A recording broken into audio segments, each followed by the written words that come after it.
stamp with the Sparrow. I love this color. It's a really nice warm brown color. So you can tell there's a whole lot more ink in this one. I've been using the blue a lot. I need to re-ink it. So you can see how juicy these ink pads are. They're pretty juicy. And you know what? I'm going to show you guys how to re-ink them as well. Okay, I'm going to get a bigger tag so that more of the image will show.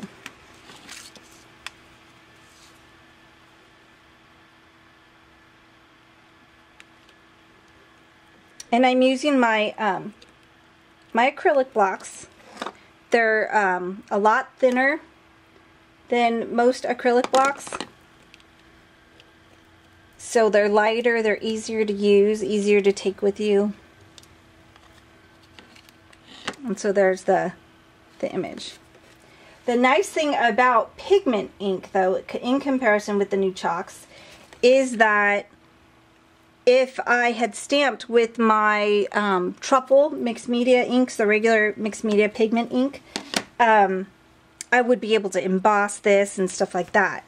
So that is something that's different. This dries really fast. It's already dry. So what I am going to do, though, is now show some distressing around the edges. And I'm going to start with the driftwood color.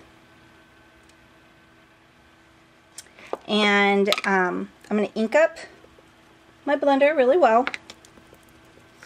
And then it helps if you have a non-stick sheet underneath. So I'm going to just put one down real quick, because inking around the edges, it's nice to be able to do it on something that's kind of slippery.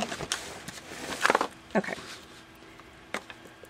So we're just going to ink this up, and then you want to kind of hold it on an angle so that you don't end up with circles all over. And you just kind of blend around the edges.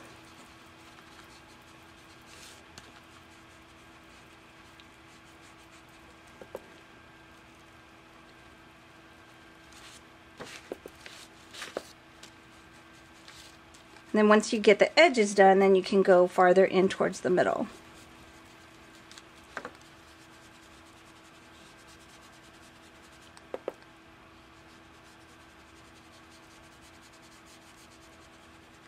Oops. Now I have blendy lines. Circle-y lines, whatever.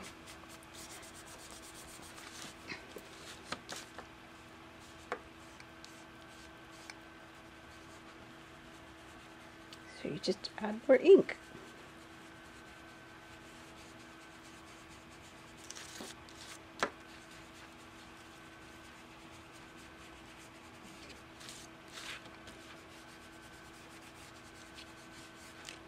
Okay, and so once you have the edges done with this, then you can come back with Sparrow, which is that nice warm brown that we stamped with. And then you can come in just a little bit, but not very far. You just want to keep this towards the edge, and I like to add a little bit of help to the blender with my finger, just to give it kind of a different look. So we're giving it that vintage look.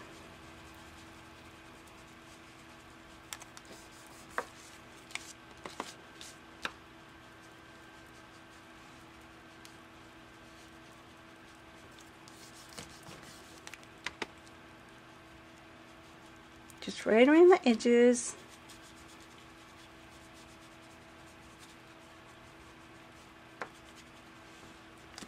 Okay, and now we're going to grab the Distress It All, and this is my tool from Zutter. It's a little electric machine. When you push the button, the wheel turns. It goes in the direction of the word Zutter. So if you go in that direction, you get a clean distress. If you go in the opposite direction, it's more distress. or you can go back forward, you can wiggle, you can bounce it.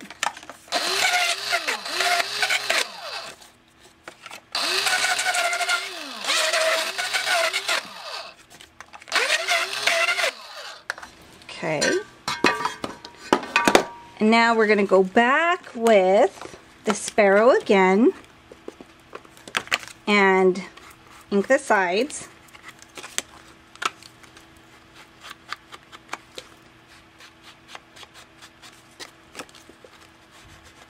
I like to do it in 2 steps. It's not really doubling the work, but I like to do it in these 2 steps because getting the ink to come in from the edges when it's already distressed, it like catches on the edge sometimes, and so it's a lot easier and you get a smoother edge if you do the distressing after you ink the edges.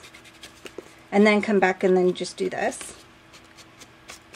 And then, as a last step, you come back with the midnight and just kind of touch it in certain spots and kind of blend it a little bit.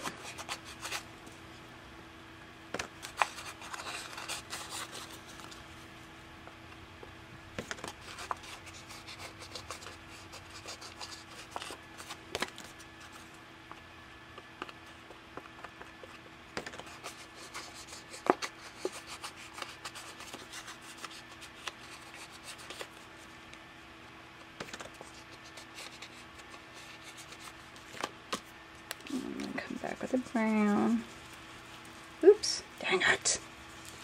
There's no mistakes in art. But I did just kind of mess it up. So I'll blend it with the lighter side.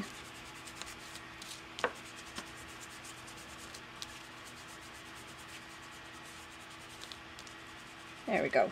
And then it ends up looking like you have burnt edges.